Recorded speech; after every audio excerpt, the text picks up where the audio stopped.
Olá, pessoal! Vamos à nossa série de estudo das reações químicas, agora com o vídeo parte 3, na qual aprenderemos sobre balanceamento das reações químicas através do método da tentativa.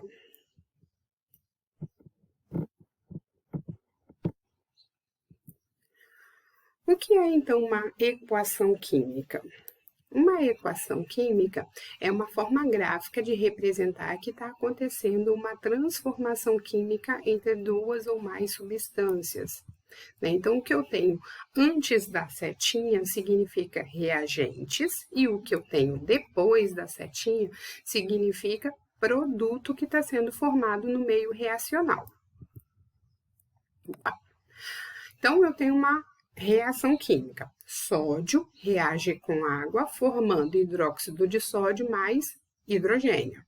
A representação dessa reação química é Na, que é o sódio, reagindo com a água, H2O, setinha, que mostra que aconteceu uma transformação química, formando NaOH mais H2. Então, uma equação química é sempre uma representação gráfica de uma reação química. Uma reação química, então, ela tem reagentes, que é tudo aquilo que está antes da setinha e que são consumidos no meio reacional, e ela tem produtos que são formados no meio reacional. O que é então uma reação química? Nada mais é do que um rearranjo de átomos.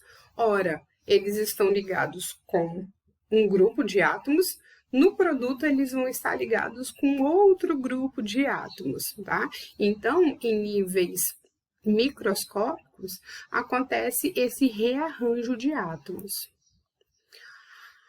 Tem duas teorias que embasam as equações químicas e principalmente o seu balanceamento. A primeira delas é a lei da conservação da matéria. A lei da conservação da matéria, ela tinha sido enunciada por Lomonosov em 1760. Porém, ela não foi muito difundida e nem aceita na sociedade acadêmica, principalmente da Europa Ocidental. Então, em 1789, o francês Lavoisier publicou o Tratado de Química, que foi o primeiro livro de química publicado, tanto é que Lavoisier é considerado o pai da química moderna, na qual ele enunciou a lei de conservação da matéria, que era exatamente igual ao que Lomonosov fez, tá? Então, o que foi que Lavoisier enunciou? De que, em um sistema fechado, há a conservação de matéria, ou seja, independente se há esse rearranjo entre os átomos, o que eu tenho antes tem que ser exatamente igual ao que eu tenho depois. Uma frase que ficou muito conhecida, e que muitas pessoas do senso comum dizem é: na natureza nada se perde, nada se cria, tudo se transforma.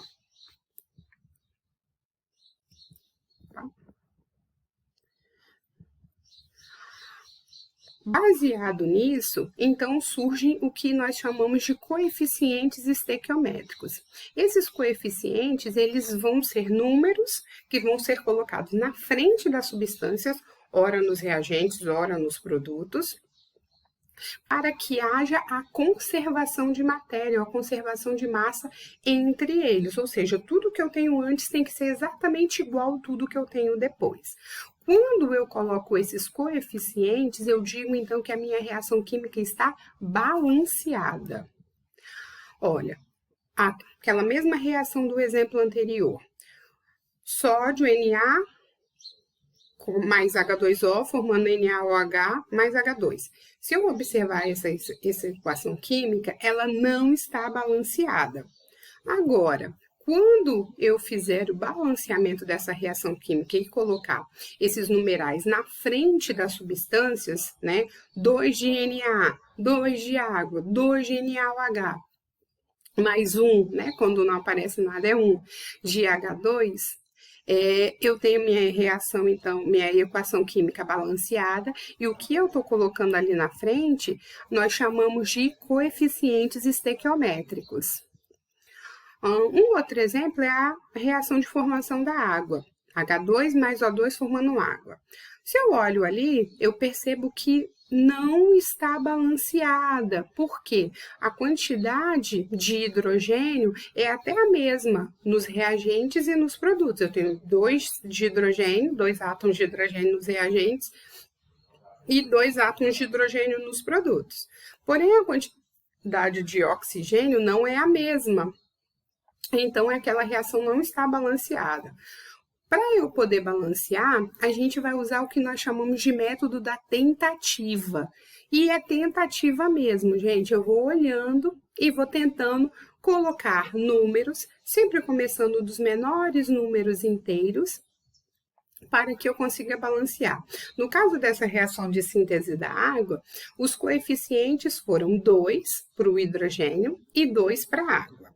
Olha lá, quando eu coloco esses coeficientes, agora sim eu consigo perceber que a quantidade de átomos, tanto nos reagentes quanto nos produtos, é a mesma.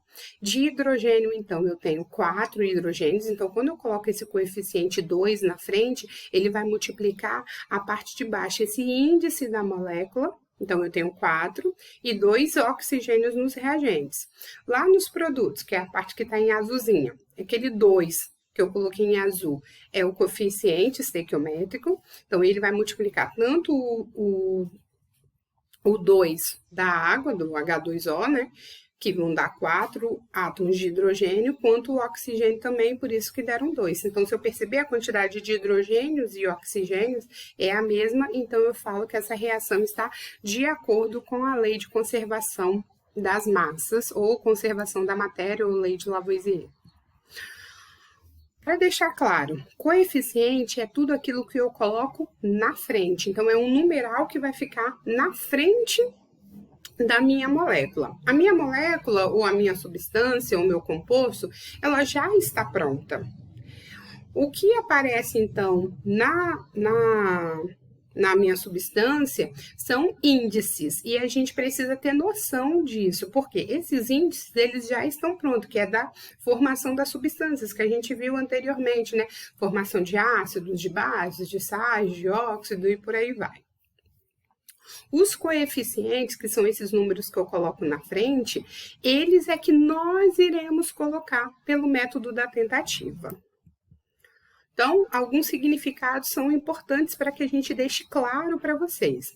No primeiro ali, eu tenho NH3, a amônia. Na amônia, eu tenho um átomo de nitrogênio para 3 átomos de hidrogênio. Então, esse 1 e o 3 são índices.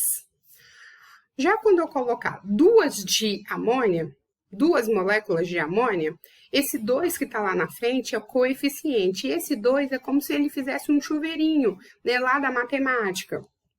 Ele vai multiplicar tanto o nitrogênio quanto o hidrogênio. Então, com isso, eu vou passar a ter 2 átomos de nitrogênio e 6 átomos de oxigênio. A mesma coisa se eu tiver a água. Aquele 2 de água significa que aquele 2 na frente é coeficiente estequiométrico, e na água, a proporção da água é 2 de hidrogênio para 1 de oxigênio. Então, quando eu tiver 2 águas, vai significar que eu tenho, ao todo, 4 átomos de hidrogênio e 2 átomos de oxigênio. Com isso, a gente vai, então, para a segunda lei que embasa o balanceamento das reações químicas, que é a lei atômica de Dalton, que é aquele mesmo Dalton, lá de modelos atômicos. Dalton, então, ele disse que os átomos, eles eram como esferas. Então, para o balanceamento de reações, a gente pode entender que os átomos são como esferas, porque isso vai ficar mais fácil da gente conseguir entender o balanceamento das reações químicas, e também que para a formação de qualquer substância, eu sempre vou ter uma proporção fixa. Por exemplo, na formação da amônia, do NH3, a proporção fixa que acontece ali entre os átomos é de 1 nitrogênio para 3 hidrogênios. Então, essa proporção é fixa, aquilo ali não muda, que a gente falou anteriormente que são os índices, tá? Então, se eu for olhar através à luz da lei atômica de Dalton, a reação de síntese da amônia a partir de gás nitrogênio e de gás hidrogênio, eu vou ter ali como está aparecendo ali em cima para vocês, ó. Eu tenho uma molécula de N2 reagindo com 3 moléculas de H2. O N2 são essas esferas maiores azuis e o H2 são as esferas menores cinzas. Quando houver, então, a formação da molécula de NH3, eu vou ter a molécula de NH, vou ter duas moléculas de NH3, e cada molécula de NH3 com 1 nitrogênio e 3 hidrogênios. É claro que ali é só uma representação química do que acontece, tá bom, gente? Aqueles coeficientes estequiométricos, então, o 1 do N2, o 3 do H2 e o 2 da amônia, são coeficientes inteiros mínimos que balancearam essa reação química. Então, se eu tiver qualquer outra proporção, por exemplo, se eu colocar 2 moléculas de N2, 6 moléculas de H2, eu vou formar, então, 4 moléculas de NH3. Mas os coeficientes permanecem os mesmos. Por quê? A ideia do coeficiente estequiométrico é que eles sejam os menores números inteiros, a menor proporção inteira entre as substâncias para que haja a conservação da matéria, né? E a gente pode entender e fica mais fácil a partir da lei atômica de Dalton. Então, o método da tentativa, ele vai ser baseado em... Primeiro, você vai raciocinar, escolhe um elemento que aparece em uma única substância, tanto lá nos reagentes quanto nos produtos. Vai ficar mais fácil. Verifica-se esse elemento e olha os índices dele. O que tem lá embaixo? O que são os índices? Escolhido esse elemento, então, você transfere os índices, porque já que as quantidades têm que ser a mesma, se o índice aqui é 2 e aqui era só 1, eu vou colocar o 2 como coeficiente aqui, tá? E para assim eu vou continuar. Há uma regrinha, né, que muitas pessoas falam, né, de primeiro você balancear metais, depois ametais, depois hidrogênio e por último o oxigênio. É uma regrinha, mas não significa que ela vai ser válida o tempo inteiro. Alguns exemplos, olha. Ali no primeiro, olhando. Eu tenho 2 de alumínio nos reagentes e 1 de alumínio nos produtos. Então, vou colocar um 2 lá na frente como coeficiente. Eu tenho 3 de enxofre nos reagentes. Nos produtos eu só tenho 1. Vou colocar 3 de enxofre. Com isso, eu passo a ter 6 de oxigênio lá nos produtos. Então, vou precisar de 6 de oxigênio nos reagentes. E todo mundo está balanceado, ó, 12 de hidrogênio, 12 de hidrogênio também. Agora, no segundo exemplo, que é a reação de combustão do etanol. Etanol, eu tenho 2 de carbono nos reagentes, 2 nos produtos. Eu vou ter 6 de hidrogênio nos reagentes, 6 também nos produtos. Com isso, eu tenho 4, 7 de oxigênio nos produtos, 1 com mais 6, 7 oxigênios também. Agora vai ser com vocês, pessoal, já que é o método da tentativa, eu preciso ficar tentando, vai ter uma lista de reações para vocês poderem tentar, ok? Até a próxima!